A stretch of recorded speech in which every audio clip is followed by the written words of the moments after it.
शिकारी खरगोश।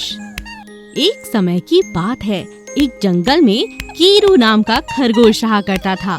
वो अपने परिवार के साथ एक पेड़ में रहा करता था। कीरू को बेर खाना बहुत अच्छा लगता था और वो अपने परिवार में सभी को बेर खाने के लिए कहता था, ये लो, मैं और बेर लेकर आया हूँ। कीरू के बेटे मुन्ना को एक दिन कुछ और खाने का जी कर रहा था। पापा, मैं बेर नहीं खाना चाहता, मैं बेर खा खा कर तंग आ गया हूँ। क्या आप हमारे लिए कुछ और खाने को नहीं ला सकते? हाँ बेटा, मैं अभी जंगल से शिकार करके तुम्हारे लिए कुछ अच्छा सा लेकर आता हूँ। कीरू जंगल में शिकार करने गया। चलते चलते उसे बड़े बड़े पैरों के निशान दिखाई दिए। हाँ, ये इतने बड़े पैर, ये किसके निशान हैं? कीरू शिकार की खोज में कुछ देर और जंगल में घूमा, लेकिन उसे कुछ नहीं मिला। यहाँ जरूर कोई जानवर शिकार करने आया होगा, ये पैर के निशान उसी के लगते हैं। कीरू अपने बिल की ओर निकल पड़ा। वो अगले दिन फिर शिकार करने के लिए गया, लेकिन कुछ भी शिकार में नहीं मिला। फिर एक दिन उसने जाल बिछाया, लेकिन अगले दिन जाल टूटा हुआ मिला।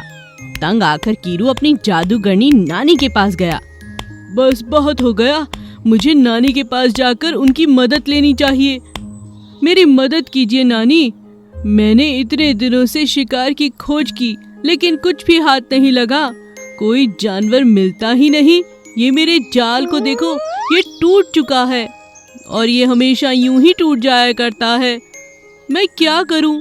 मेरे बेटे को बिल्कुल भी बेर पसंद नहीं, वो बेर खा खा कर परेशान हो चुका है। उसका मन है कि वो कुछ और खाए। कीरू की नानी ने अपने जादू से कीरू को एक जादुई जाल बना कर दिया, जिस जाल को कोई भी यूं ही तोड़ नहीं सकता। कीरू खुशी खुशी वो जादुई जाल लेकर चला गया। अगले दिन जाल बिछाने के बाद उसे कुछ वहाँ पर चमकता हुआ दिखाई दिया। जादुई जाल के पास आकर उसने देखा कि उसमें तो सूरज फंसा हुआ था। मुझे जाल से निकालो, निकालो मुझे जाल से।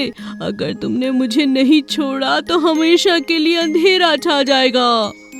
कीरू ने जल्दी से जाल खोला और सूरज को बाहर निकाला। सूरज ने गुस्से में कीरू को लात मार दी और चोट लग गई कीरू को। मुझे माफ करो, इस तरह का शिकार अब कभी नहीं करूँगा। मैंने सोचा था कि मेरे जादुई जाल में कोई और शिकार फंसेगा, तुम्हारी तो मैंने कल्पना भी नहीं की थी, मुझे माफ करो। उसके बाद कीरू ने बड़े बड़े फल तोड़े और अपने बेटे को जाकर खिला दिए। लो बेटा, बहुत सोचा तुम्हें क्या खिलाऊं, अब शिकार नहीं हो सकता। मैं तुम्हारे लिए और अलग अलग तरह के फल लाया हूँ, तुम इन्हें खा सकते हो। शुक्रिया पापा। एक घने जंगल में दो कछुए रहते थे। उनमें से मादा कछुआ गर्भवती थी, इसीलिए वह दोनों अपने अंडों को एक जगह सुरक्षित रखने के लिए नदी के उस पार जाने के लिए सोचते हैं। हम हमारे अंडों को यहाँ पर नहीं रख सकते हैं, क्योंकि यहाँ पर तो बहुत सारे जंगली जानवर हैं और सांप भी है। कोई भी आकर हमारे बच्चों को खा सकते हैं। इसीलिए हम नदी के उस पार एक टापू में हमारे अंडों को रखेंगे। ऐसा निश्चय करके नदी पार करके टापू में जाकर सारे अंडों को एक सुरक्षित जगह रखकर फिर वापस आने के लिए नदी में निकल पड़े। लेकिन अचानक वहां पर एक मगरमच्छ आ जाता है और दोनों कछुओं को खाने के लिए नदी में उनका पीछा करता है, पर कछुए किसी भी तरह बचकर उस तरफ पहुंच जाते हैं। तभी मगरमच्छ ने बोला, अच्छा, आज आप तो बच गए, लेकिन फिर से आप दोनों को आपके बच्चों के लिए यहीं से गुजरना पड़ेगा, तब देख लूंगा। हा हा हा हा हा।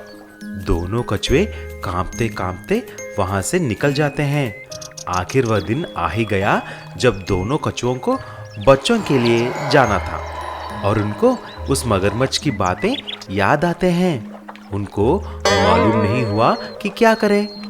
तभी एक मछुआरे को जंगल से जाते हुए वहां पर देखते हैं और उससे पूछते हैं, आपको रोकने के लिए क्षमा कीजिए, हम एक संकट में हैं। हमारे बच्चे नदी के उस पार एक टापू पर हैं, इसीलिए हमें वहाँ पर जाना है। लेकिन नदी में एक भयानक मगरमच्छ भी है, वह हमको देखेगी तो हमें खा जाएगी। आप हमें किसी भी तरह मदद कर सकते हैं क्या? ओहो, बात ऐसा है क्या? तो मैं आपको मदद कर सकता हूँ। मेरे पास एक छोटा सा नाव है, मैं आपको उसी में नदी के उस पार लेके जा सकता हूँ, ठीक है? धन्यवाद, बहुत शुक्रिया। ये सब मगरमच्छ नदी में रहकर देख लेता है। तो वह दोनों कछुए उस नाव में इस नदी को पार करेंगे क्या? मैं भी देखता हूँ, जाकर उस नाव को टुकड़े टुकड़े कर दूंगा। जब मछुआरा दोनों कछुओं को नाव में चढ़ाकर नदी पार कर रहा था, अचानक मगरमच्छ आकर उन पे वार करता है और नाव को डुबाने के लिए जोर से धक्का देकर बहुत कोशिश करता है। लेकिन तुरंत मछुआरे ने अपनी चतुरता से जाल बिछाकर उस मगरमच्छ को बंदी कर लेता है। तभी मगरमच्छ क्षमा मांगता है। हे मछुआरा, मुझे छोड़ दो। मैं आज से दोनों कछुओं को हानि नहीं पहुंचाऊंगा। मुझे क्षमा कर दो। ऐसा बोलते ही मछुआरा उसको रिहा कर देता है और कछुओं को नदी के उस पार छोड़ देता है। जब दोनों कछुए उन प्यारे बच्चों को लेकर आते हैं, तभी मगरमच्छ ने ही उसके पीठ पर सबको चढ़ाकर नदी को पार करने में सहायता करता है। तब से मगरमच्छ और कछुए बहुत अच्छे दोस्त भी बन गए। कमल एक कसाई था। उसके पास बहुत सारे बकरियां थे। वह खुद ही अपना बकरियां पालकर उन्हें अपने ही दुकान में काट कर बेचता था। ऐसा ही कुछ दिन के बाद उसने एक छोटी बकरी को खरीदा। वह थोड़ा मोटा था, इसीलिए उसका नाम भी रखा गजोधर। नाम के हिसाब से ही गजोधर बहुत खाता था। जितना भी दाना डालो एक ही पल में खत्म कर देता था। एक दिन जब कमल दाना डाला, अरे ओ मोटू गजोधर, कितना खाएगा तू? सिर्फ 6 महीना रुको, मैं तुम्हें काट के नहीं बेचूंगा तो मेरा नाम बदल डालूंगा। ऐसा ही रोज कमल उसको डांटता था और एक दिन गजोधर बुरा मान गया। जब कमल कुछ काम कर रहा था, तभी गजोधर ने पीछे से कमल को अपने सींग से बहुत जोर से धक्का मारा। कमल हवा में उड़ते हुए आगे जाकर गिरा। क्यों रे नालायक बकरी, जो खाना दे रहा है तुम्हें उसी को मारा है? देखो अभी मैं तुम्हारा क्या हाल करता हूँ। ऐसा बोलकर उसने उस बकरी को अपने घर के सामने एक पेड़ से बांध देता है। उसी गांव का रहने वाला एक साइंटिस्ट था जिसका नाम था न्यूटन। न्यूटन जब भी देखो कुछ न कुछ एक्सपेरिमेंट करता था। एक दिन जब वह अपने घर में कुछ एक्सपेरिमेंट कर रहा था, हुर्रे, मुझे अभी एक विशाल जाइंट आदमी बनने का वक्त आ गया है। उसके लिए दवाई बना ली है मैंने, लेकिन पहले में यह दवाई किसी जानवर पे प्रयोग करना है।